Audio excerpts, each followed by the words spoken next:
तो आज हम फाइट करवाने वाले हैं अपने तीनों स्पाइडरमैन्स के बीच में। यानी कि भाई मैंने इतना सब कुछ सुना है यार कि टोबी वेस वाला स्पाइडरमैन बेस्ट है या टॉम वाला स्पाइडरमैन बेस्ट है, और कुछ लोग तो कहते हैं कि एंड्रयू वाला तो सबसे बेस्ट है, दोनों उसके सामने कुछ है ही नहीं। चलो भाई आज देखते हैं कि आखिर इन तीनों स्पाइडरमैन में से आखिर सबसे ज़्यादा सुपीरियर स्पाइडरमैन कौन सा है। एंड फिर एंड में मैं अपना फेवरेट भी स्पाइडरमैन बताने वाला हूँ। आप लोग भी बताइएगा कि क्या वो आपका भी फेवरेट है या फिर नहीं। और ऐसा नहीं होने वाला कि जो मेरा फेवरेट है उसी को जितवा दूँ भाई, ना ना, मैं आप लोगों को सब एकदम क्राइटेरिया वाइज एकदम पर्टिकुलर बताऊंगा और आप लोग भी बताना क्या ये कंपैरिजन सही था, मतलब क्या जो मेरा तरीका था कंपेयर करने का वो सही था या फिर नहीं। तो चलो भाई तो स्टार्ट कर देते हैं जल्दी से अपनी वीडियो को।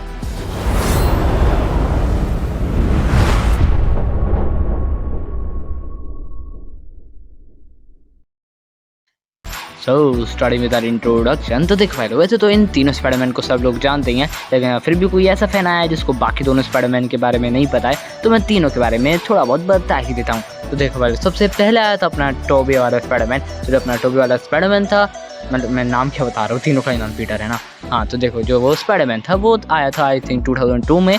एंड उस टाइम पे इतनी ज़्यादा टेक्नोलॉजी नहीं थी, इसलिए जो उसका वेब शूटर्स है ना उसे नहीं दिए गए थे। जो बाकी दोनों स्पाइडरमैन हैं उन दोनों के पास वेब शूटर्स हैं एंड उन दोनों को पावर्स के साथ वेब शूटिंग की पावर नहीं मिलती है। लेकिन जो अपना टोबी वाला स्पाइडरमैन है उसको वेब शूटिंग की पावर्स मिलती है, क्योंकि उस टाइम मेकर्स ने ये सोचा था कि आखिर एक जो हाई स्कूल का बच्चा है वो ऐसे वेब शूटर्स कैसे बना सकता है, क्योंकि उस समय इतनी टेक्नोलॉजी भी नहीं थी। लेकिन अब के टाइम पे उतनी टेक्नोलॉजी है कि एक बच्चा ऐसा बना सकता है मार्वल में। यहाँ पे तो मैं तो नहीं बना पाऊंगा भाई, ठीक है ना। और देखो पहले जो वो वाला पीटर होता है उसके मतलब ग्लासेस भी लगे होते हैं, यानी कि उसकी जो आई साइड है वो भी वीक होती है एंड जब उसे पावर्स मिलती हैं तो उसकी आई साइड तो इम्प्रूव हो जाती है। एंड साथ ही साथ जो उसकी बॉडी रहती है वो भी भाई सिक्स पैक बन जाते हैं भाई, बढ़िया वाली बॉडी बन जाती है एकदम बढ़िया वाली। और साथ ही साथ जो कुछ और पावर्स भी मिलती है स्पाइडर की, जैसे कि वो दीवारों पे चिपक सकता है, चढ़ सकता है और भी सारी चीज़ें कर सकता है। लेकिन जो मेन चीज़ है ना वो है उसका स्पाइडर सेंस। यानी जो स्पाइडर सेंस है वो सबसे ज़्यादा ऐसी चीज़ है जो मतलब उसको हेल्प करती है हर फाइट में।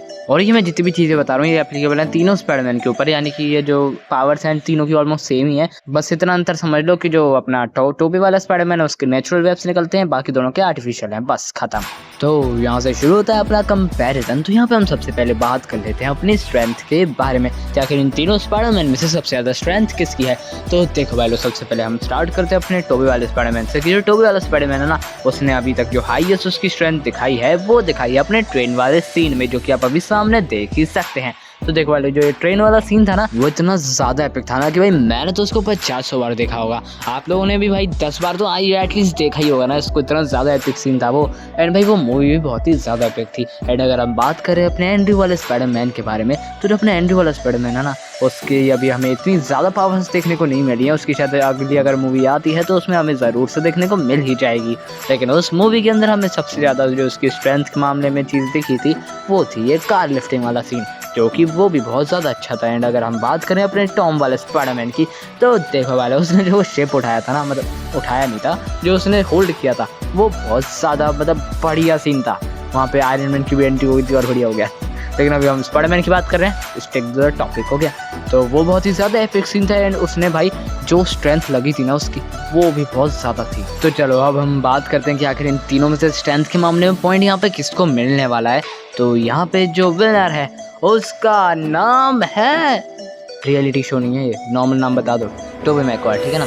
तो देख वाले जो अपना टोबी वाला स्पाइडरमैन है वो यहाँ पे स्ट्रेंथ के मामले में जीतता है, लेकिन क्यों ये मैं बताता हूँ। तो इस सीन को जब हम ध्यान से देखते हैं तो हमें ये देखने को मिल जाता है कि जो ये टोबी वाला स्पाइडरमैन है ना, जब वो ट्रेन को रोकने के लिए अपने वेब शूट करता है तब जो ट्रेन का फोर्स होता है और जो जितना भी मतलब इम्पैक्ट होता है पूरा वो पूरा उसके हाथों पर आ जाता है। एंड जो उसके हाथ होते हैं उसके ऊपर पूरी रिस्पॉन्सिबिलिटी रहती है उस ट्रेन को रोकने की, क्योंकि उसी से उसकी पूरी जो स्ट्रेंथ है वो कंट्रोल हो रही होती है एंड उसे पूरा टाइम तक उसको होल्ड करके रखना है। अगर उसके हाथ से छूट गए वो वेब्स तो फिर वहाँ पे जो ट्रेन है वो उसको ओवरपावर कर जाएगी, लेकिन उसने उसको होल्ड करके रखा और यही चीज़ काम भी कर गई थी। एंड यहाँ पे हम बात करने वाले हैं अपने एंड्रयू वाले स्पाइडरमैन के बारे में। तो देखो जो एंड्रयू वाला स्पाइडरमैन है उसने जो कार होल्डिंग वाला सीन है वो बहुत ही ज़्यादा अच्छा है, लेकिन इन दोनों स्पाइडरमैन के कंपैरिजन में वो थोड़ा सा फीका पड़ ही जाता है, मुझे भी ये मानना पड़ेगा। वैसे एंड्रयू वाला स्पाइडरमैन भी बहुत अच्छा है, लेकिन स्ट्रेंथ के मामले में यहाँ पे वो थोड़ा सा पीछे रह जाता है। इसलिए हम बात करते हैं अपने अगले स्पाइडरमैन जो कि अपना टॉम वाला स्पाइडरमैन। तो देखो जो अपना टॉम वाला स्पाइडरमैन है ना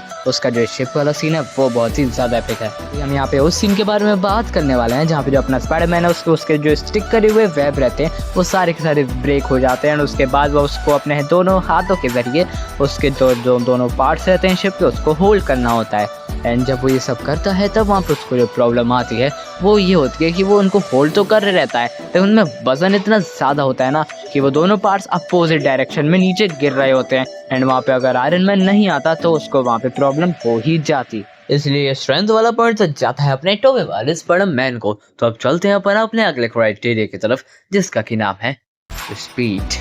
तो यहाँ पे अगर हम फर्स्ट स्पाइडरमैन के बारे में बात करने वाले हैं तो अब पहले ही बता दूं कि यहाँ पे जो अपना विनर होने वाला है उसका की नाम है टोबे वाला स्पाइडरमैन। तो देखो वाले यहाँ पे टोबे की जीत इसलिए होती है क्योंकि आप लोग ये इजीली देख सकते हैं, ये जो वाला जो फाइट वाला सीन होता है ना, यहाँ पे ये जो स्पाइडरमैन 1 से हमने लिया है इसमें आप लोग इजीली देख सकते हैं यहाँ पे जो स्पाइडरमैन के आसपास की जितनी भी सारी चीज़ें होती है ना वो सारी भाई स्लो मोशन में हो जाती हैं। हाँ, वो बहुत सारे लोग ये बोलेंगे कि जो टॉम हॉलैंड वाला ये भागने वाला सीन था जहाँ पे वो आयरन मैन की स्पीड को मैच करता है, तो भाई लोग आप लोग कितना भी सोच लो, मतलब कैप्टन अमेरिका की स्पीड है ना उतनी भी अगर होगी, कैप्टन अमेरिका से डबल भी मान लो, तभी जो स्लो मोशन वाला सीन है ना वो उससे बहुत ही ज़्यादा आगे होगा।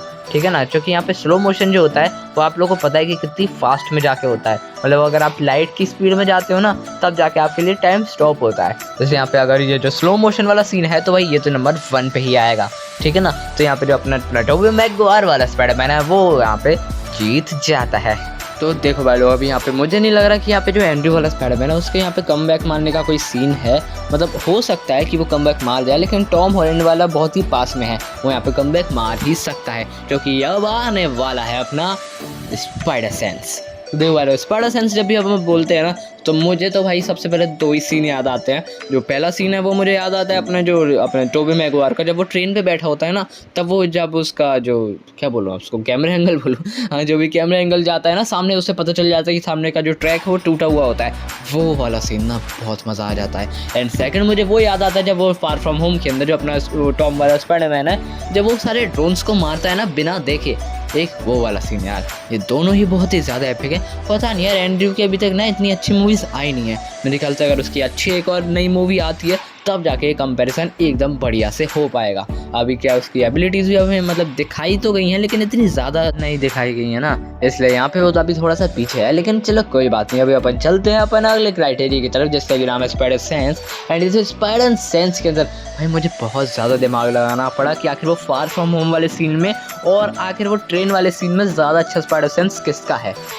तब जाके जो एंड रिजल्ट मिला ना भाई चलो मैं तो बता देता, लेकिन अगर आपको लगता है कि जो यहाँ पे दूसरा स्पाइडरमैन है उसका स्पाइडर सेंस ज़्यादा अच्छा है तो जल्दी से मुझे कमेंट में बता दो भाई, मेरा भी तो कंफ्यूजन दूर हो ना। ठीक है, तो चलो जल्दी से अपन बात कर लेते हैं अपने स्पाइडर सेंस के बारे में। तो जो स्पाइडर सेंस का विनर है ना उसका नाम है टोबे वाला स्पाइडरमैन। अब देखो वालों मैं बार बार टोबे को जिता रहा हूँ, इसका मतलब ये नहीं है कि आप लोग बोलो भाई ये तो खुद टोबे पसंद होगा इसलिए जाके टोबे को जिता रहा है। भाई लोग आप लोग खुद सोचना, अगर आप लोग को लगता है कि आप कोई और स्पाइडरमैन जीतना चाहिए तो उससे कमेंट बॉक्स में बता देना। तो अभी हम चलते हैं अपने अगले क्राइटेरिया की तरफ, जिसका कि नाम है ड्यूरेबिलिटी। तो देखो भाई लोग यहाँ पे भी जो ड्यूरेबिलिटी है ना उसके मामले में जो अपना टोबे है वो थोड़ा आगे रहता है, क्योंकि यहाँ पे जो ड्यूरेबिलिटी के मामले में अगर हम बात करें तो अगर आप लोगों ने स्पाइडरमैन 3 तो ज़रूर से देखी होगी, जहाँ पे जो वेनम एंड अपना जो सैंडमैन होता है वो दोनों मिल के कितना मारते हैं उसको अपने स्पाइडरमैन को। लेकिन उसके बाद भी आप लोग जब देखते हैं कि वो सैंडमैन तो भाई कितने पंचेस मारता है उसको, और सैंडमैन के पंचेस नॉर्मल पंचेस नहीं होते भाई, कितना ज़्यादा फोर्स लगता होगा इतनी सारी सैंड जब एक बार साथ में जुड़े आती है ना भाई, मतलब एकदम पत्थर से भी ज़्यादा टाइट होगा, आप ये समझ लो। ठीक है ना, मतलब उसका पूरा मांस ही फट जाता है, सोचो कितनी ज़्यादा स्ट्रेंथ से उसको बार बार मारा जाता है। एंड उसके बाद जो वेनम है ना वो भी उसको कितना ज़्यादा परेशान करता है, एंड उसके बाद भी वो वहाँ पे जो स्ट्रेंड कर जाता है। एंड अगर हम अपने टोबी वाले स्पाइडरमैन की बात करें ना तो वही यहाँ पे जीतना चाहिए। अगर हम यहाँ पे टॉम की बात करें तो वो भी बहुत ही ज़्यादा ड्यूरेबल स्पाइडरमैन है, जो हमने ऑलरेडी देख रखा है कि जो अपना फार फ्रॉम होम है एंड अपना जो नो वे होम है उन दोनों के अंदर उसको इतनी सारी चोट लग जाती है। नो वे होम के अंदर तो उसको इवन गोली भी लग जाती है, लेकिन उसके बाद भी वो हील हो जाता है। लेकिन अपना जो टोबी वाला स्पाइडरमैन है ना उसको भी अगर आप नो वे होम में देखेंगे तो उसके जो पीठ में वो ग्रीन गॉब्लिन जो खंजर मारता है ना भाई, उसके बाद भी वो जहाँ वो वहीं पे अड़ा रहता है एंड उसको वहीं पे पकड़ा रहता है। एंड जो अपना जो टॉम वाला स्पाइडरमैन है वो अपनी फुल पोटेंशियल से उस समय उसको जो ग्रीन गॉब्लिन है बस उसको मारना था, जैसे अपनी वो फुल पावर से उसके ऊपर अटैक कर रहा था। एंड जो अपना टोबी वाला स्पाइडरमैन है ना वो उसको रोक के रखा हुआ था। एंड यही उसकी स्ट्रेंथ एंड साथ ही साथ उसकी वो ड्यूरेबिलिटी को भी दिखाता है, इसलिए जो ड्यूरेबिलिटी वाला पॉइंट है ये जाता है अपने टोबी वाले स्पाइडरमैन को। एंड जो अपना ये फाइनल क्राइटेरिया आता है जिसके अंदर हम बात करने वाले थे कि आखिर IQ लेवल किसका ज़्यादा है, तो यहाँ पे मैं क्लियरली बता देता हूँ जो अपना IQ लेवल में है ना उसमें जो टॉप पे है भाई वो है अपना टॉम वाला स्पाइडरमैन।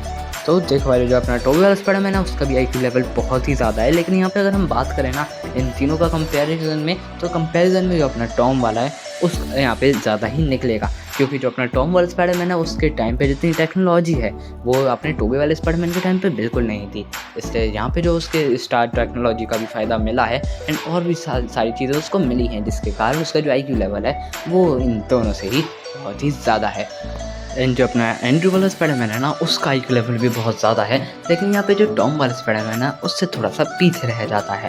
जैसे इस IQ वाले बैटल का विनर होता है यहाँ पे अपना टॉम वाला स्पाइडरमैन। अरे रे मैं यहाँ पे कॉम्बैट IQ के बारे में तो भूल ही गया, क्योंकि अगर हम यहाँ पे कॉम्बैट IQ की बात करें तो यहाँ पे भी जो अपना टॉम वाला स्पाइडरमैन है ना वो यहाँ पे इजीली जीत जाता है। यहाँ पे जो टॉम वाला स्पाइडरमैन है ना उसका बैटल IQ सबसे ज़्यादा बेहतर है। एंड सेकंड पे आता है अपने यहाँ पे टोबे, क्योंकि यहाँ पे जो टोबे है उसका एक्सपीरियंस बहुत ज़्यादा है। मैंने अभी अलग से कोई एक्सपीरियंस का क्राइटेरिया नहीं रखा है, लेकिन अगर रखते तो यहाँ पे टोबे जीतता, लेकिन जो बैटल IQ है ना वो यहाँ पे अपना टॉम का ज़्यादा अच्छा है, क्योंकि उसने अभी तक की जितनी भी फाइट्स करी है ना, चाहे वो थैनोस के साथ हो या फिर वो सिविल वॉर वाली फाइट हो, वो बहुत ही ज़्यादा एपिक थी।